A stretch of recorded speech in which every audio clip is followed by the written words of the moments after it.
जी, उम्मीद है कि आप सब लोग खैरियत से होंगे। न्यूज़ी लैंड की टीम की वापसी के बाद अब इस तरह का तासुर देने की कोशिश की जा रही है कि पाकिस्तान गैर मुल्की टीमों के लिए महफूज नहीं है।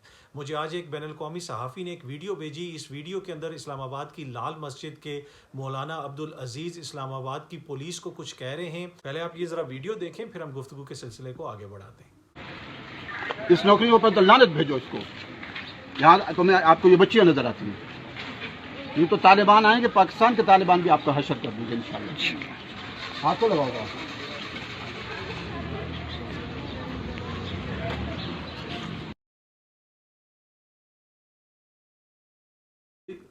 जी, आपने मौलाना अब्दुल अज़ीज़ को सुना कि वो इस्लामाबाद पुलिस को क्या कह रहे थे। उनके साथ वहाँ पे एक बंदूक बरदार बंदा भी खड़ा था। वहाँ से किस किस्म की तस्वीर आ रही हैं वो आपकी नज़रों से भी गुजरी होंगी।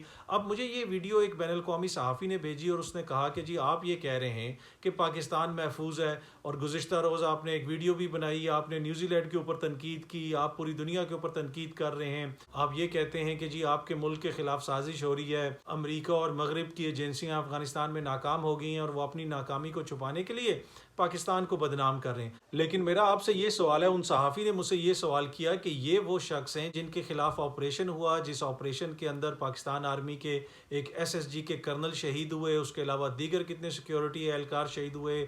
उसके साथ साथ इन लोगों ने पाकिस्तान आर्मी के जो शहीद होने वाले जवान हैं उनके जनाजे ना पढ़ने के फतवे दिए, और इस हवाले से जितनी भी तफसीलात हैं आपको पता हैं। लेकिन ये शख्स आज भी इस्लामाबाद के अंदर खड़ा होकर इस्लामाबाद पुलिस को ये कह रहा है कि पाकिस्तान के तालिबान आएंगे तो वो तुम्हारा हशर कर देंगे, और इनके साथ बंदूक बरदार बंदा भी खड़ा है और इस्लामाबाद की पुलिस सर नीचे करके खड़ी है। तो अब उस सहाफ़ी ने मुझसे ये सवाल किया कि आप दूसरों के ऊपर इल्ज़ाम लगा रहे हैं, आप साजिशों का जिक्र कर रहे हैं, लेकिन आपके मुल्क के अंदर जो कानून की अमलदारी है उसका अंदाज़ा आप इस बात से लगा सकते हैं कि आपके दारुल हुकूमत में क्या हो रहा है। अब इस तरह की जो फुटेजेस वहाँ से आ रही हैं, इस तरह की तस्वीर जो वहाँ से आ रही हैं, यकीनन अब उसको बैनुल-अक़वामी मीडिया उछालेगा, सरहद के उस पार से भी उसको उछाला जाएगा।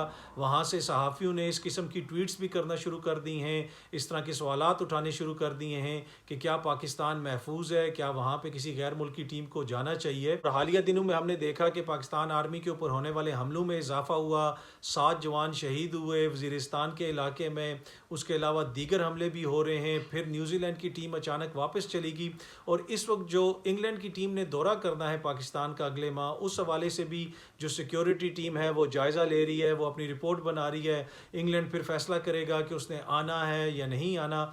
इन सारे हालात में इस्लामाबाद के अंदर इस तरह की बातें करना, इस तरह की वीडियोस जारी करना, इसलिए कि मौलाना साहब ने ये कैमरे के ऊपर बात की और उनके साथ उनका अपना कैमरामैन भी है। और जब मौलाना ये कह रहे हैं कि पाकिस्तान के तालिबान जब आएंगे, ये वही तालिबान हैं जिन्होंने एपीएस के बच्चों को मारा था, आप सबको याद होगा। उनके हक में मौलाना साहब बोल रहे हैं और इस्लामाबाद की पुलिस को कह रहे हैं कि वो तुम्हारा भी हशर नशर करेंगे, वो तुम्हारा जो हशर करेंगे।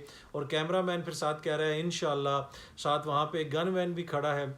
एक ऐसे मौके के ऊपर जब पूरी दुनिया की पाकिस्तान के ऊपर नज़रें हैं, आप उससे खुद अंदाज़ा लगा सकते हैं कि इस तरह की हरकत करने का मकसद क्या हो सकता है। कैमरे के सामने इस तरह का बयान देना और इस तरह की तस्वीर जारी करना, एक मौलाना का बंदूक पकड़ के यूं बैठे होना, इससे क्या मैसेज जा रहा है पूरी दुनिया को? क्या इससे पाकिस्तान का इमेज बेहतर होगा? हम न्यूजीलैंड की टीम के ऊपर क्रिटिसिज्म तो कर सकते हैं, हम न्यूजीलैंड को भी तनकीद का निशाना बना सकते हैं, मगरिब को भी तनकीद का निशाना बना सकते हैं, लेकिन हमारे अपने जो इस्लामाबाद में हो रहा है, हमारे दारुल हुकूमत से अगर इस तरह की तस्वीर आएंगी, इस तरह की वीडियोज़ आएंगी, तो फिर बैनुल-अक़वामी मीडिया तो उसको उछालेगा, फिर पाकिस्तान के दुश्मन तो उसको इस्तेमाल करेंगे। इसीलिए आज बड़ी खुशी से उस सहाफ़ी ने सुबह सुबह मुझे ये वीडियो भेजी कि जनाब आप उठे हैं तो सबसे पहले ज़रा इसका जवाब दे दें। कल आप हमारे ऊपर तनकीद करते रहे, बैनुल-अक़वामी साजिशों का जिक्र करते रहे, लेकिन ये साजिशें नहीं है, ये आपकी अपनी नाकामी है, आपके इदारों की नाकामी है कि एक शख्स जो है उनके सामने खड़ा होकर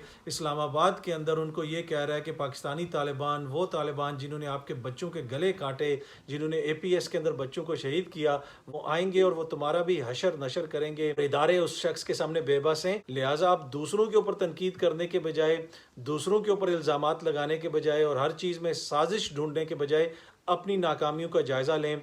ये वीडियो देखने के बाद टू बी ऑनेस्ट मेरे पास कोई इतना अच्छा जवाब नहीं था उनको देने के लिए, पर मैंने सोचा कि ये जो भी इंफॉर्मेशन है मैं आपके साथ शेयर करूं, आप भी देखें कि इस वक्त इस्लामाबाद में क्या हो रहा है और इसका पाकिस्तान को कितना फ़ायदा या नुकसान होगा, उसका अंदाज़ा आप खुद लगा सकते हैं। امید ہے کہ یہ ویڈیو آپ لوگوں کو پسند آئی ہوگی. بہت جلدی آپ سے دوبارہ ملاقات ہوگی. شکریہ.